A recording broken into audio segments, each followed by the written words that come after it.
A grieving widower uncovers a mysterious wooden box buried in his garden.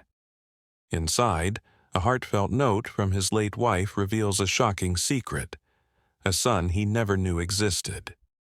As he sets out to find the man, his journey takes an unexpected turn toward healing and hope. But before we start, if you guys like this story, please comment below and subscribe to Story Storer. Please hit the bell icon. Thank you. The shovel struck something solid, sending a jolt through Daniel's arms. He paused, breath heaving in the crisp morning air, beads of sweat clinging to his brow despite the chill. The garden, freshly tilled and rich with possibility, spread before him like a canvas awaiting paint. For weeks now, the rhythmic scrape of metal against soil had been his only solace, the one thing that dulled the ache lodged permanently in his chest since Marjorie's passing. But this wasn't a rock. The sound had been hollow, wooden even. Curiosity mingled with frustration as he knelt, fingers clawing at the dirt until they uncovered the edges of a weathered wooden box, its surface roughened by time and soil. He lifted it out carefully, brushing away clumps of earth. The box was small, barely larger than a cigar case, and sealed with a simple brass latch. Heart thrumming, Daniel flipped the latch and opened the lid. Inside, folded neatly, was a single piece of stationery, Marjorie's favorite kind, pale blue, with delicate floral borders. His breath caught as he recognized her handwriting, looping and elegant. Daniel sat at the edge of the garden bed, his fingers shaking as he unfolded the note. Marjorie's handwriting was familiar, a trace of her still lingering in every curve and line. This garden, once her sanctuary, was now his, filled with memories of love and loss. Her laughter, once vibrant, now echoed only in his heart.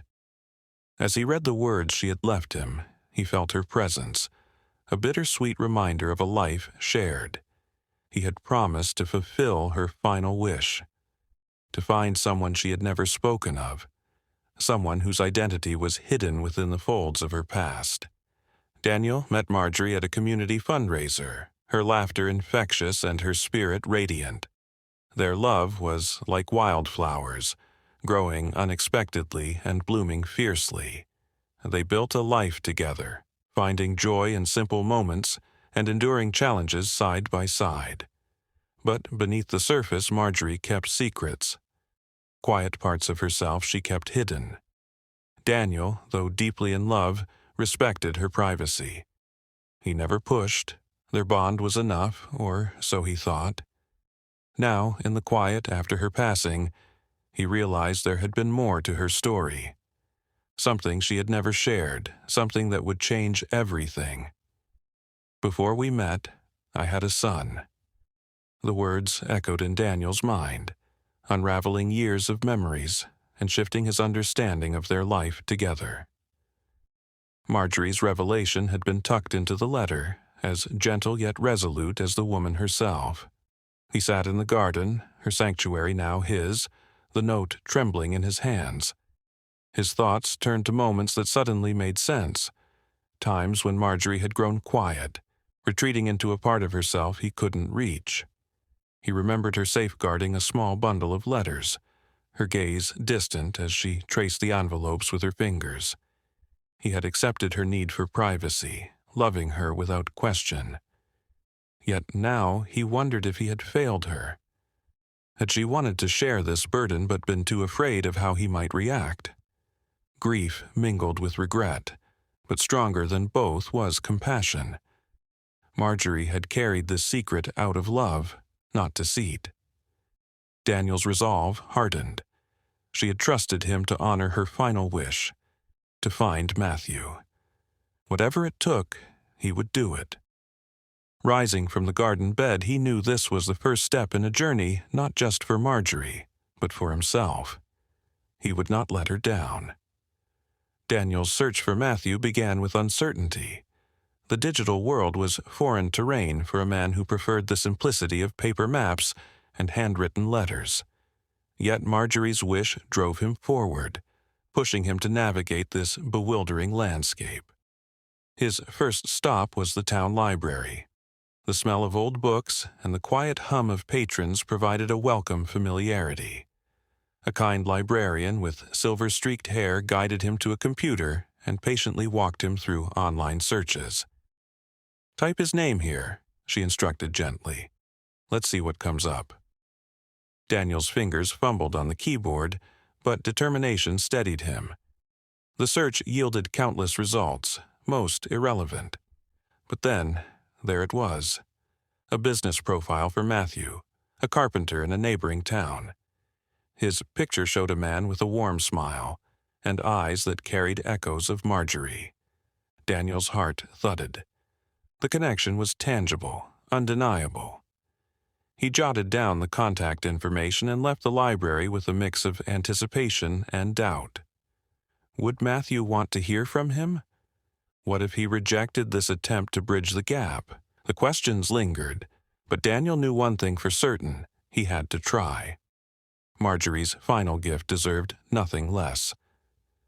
Daniel stared at the phone, nerves fraying his resolve. He had rehearsed what to say countless times, but now words tangled in his throat. Taking a deep breath, he dialed the number. Each ring felt like an eternity. "Hello?" A warm, steady voice answered. "Is this Matthew?" Daniel's voice wavered. "Yes, who's calling?" "My name is Daniel. I was married to your mother." A long pause followed. "Marjorie?" Matthew's voice softened. "I knew she passed recently. I'm sorry for your loss." "Thank you," Daniel managed, swallowing the lump in his throat. "She left me a letter. She wanted me to find you." Silence stretched between them, heavy with unspoken emotions. "I'd like to meet," Daniel said quietly. "Okay," Matthew agreed. "Let's do that." The garden was alive with color, blossoms thriving under Daniel's care. It felt fitting, a tribute to Marjorie's love for this place. He stood among the flowers, hands trembling slightly as he waited. Matthew arrived on time, his presence unmistakable. There was something familiar about the way he walked, strong but thoughtful, echoes of Marjorie in his stance. "Thank you for coming," Daniel greeted, extending his hand. "It's good to meet you," Matthew said sincerely.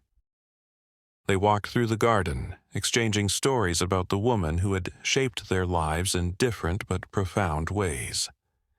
Daniel spoke of laughter-filled evenings, while Matthew shared snippets from letters filled with wisdom and love. By the time the sun dipped low, casting golden hues over the garden, a bond had begun to form. Natural and unforced, like vines finding their way toward the light. It was a beginning, full of hope. As the sun dipped lower, Daniel and Matthew walked slowly through the garden, their words weaving a tapestry of shared memories. Marjorie had touched their lives in profound ways, through laughter, wisdom, and quiet strength. "She found peace with you," Matthew said thoughtfully.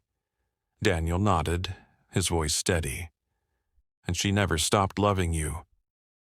Matthew's gaze softened. "She wrote me often, always encouraging me to follow my heart." The garden's vibrant blooms seemed to echo their stories, symbols of love nurtured over time.